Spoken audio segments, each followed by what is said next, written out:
In this video, we'll be going over search a 2D matrix. So write an efficient algorithm that searches for a value in an m times n matrix. This matrix has the following properties. So integers in each row are sorted from left to right.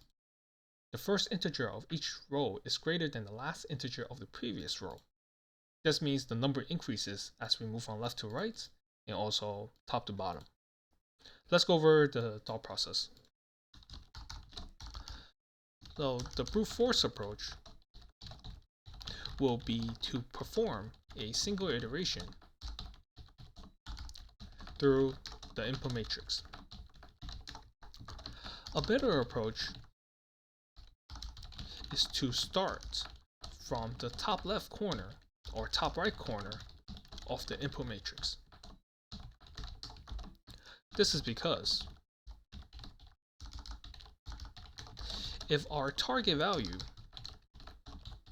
is less than the current cell, this means the target value must be located on the left side because the values below us are always larger.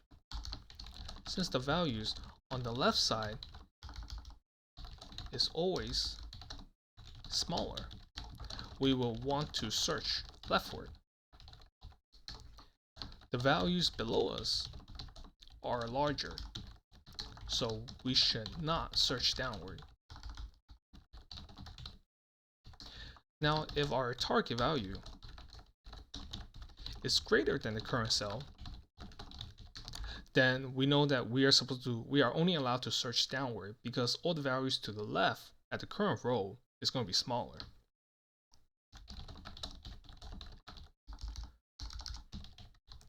Below us are always larger, we will search downward. This is because the values to the left are all smaller, so we should not search leftward. Let's go over the pseudocode. So we're going to create two variables to keep track of our current two locations. So it's going to be row, the first row, initially 0,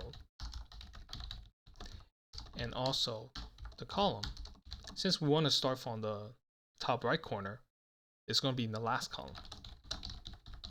So initially last column. Then we're going to say while R is not out of bound and C is greater than or equal to 0. This is because we're searching from top right, and then we're always going to be moving downward, so we do not want our R to be out of bound. And then for our column, we're only going to be moving leftward, so we only want to check the cell if C is greater than or equal to 0. Now if matrix RC is equal to target, then we can return true. Then we can return true. Then if the current cell is smaller,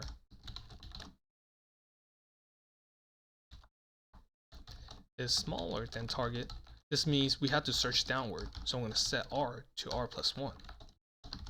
Else we want to search, else that means the current cell is greater than target.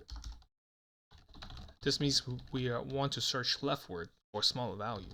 So set C to C minus 1. And then we're going to return false if we have failed to find the target. Now let's go over time and space complexity. Time complexity is O of n plus n because we're only visiting the rows and columns, where mn are the numbers of rows and columns. This is because we are only going leftward or going downward. The only direction is leftward plus downward. Space complexity is going to be O of 1. Let's go over the code. So we're going to create two variables to indicate our current location, initially in the top right corner. So row is going to be 0, and C is equal to matrix 0.length minus 1, which is the last column. And then while R is not out of bound, and C is greater than or equal to 0, it's also not out of bound. And if matrix RC is equal to target, then we can return true. Then else if matrix RC is less than target, we want to search downward for a larger value. So we're going to set R to R plus 1. Else we want to search leftward, so it's C equals C minus 1. Then we can return false if we have failed to find the target. Let me know if you have any questions in the comment section below. Like and subscribe for more videos that will help you pass the technical interview.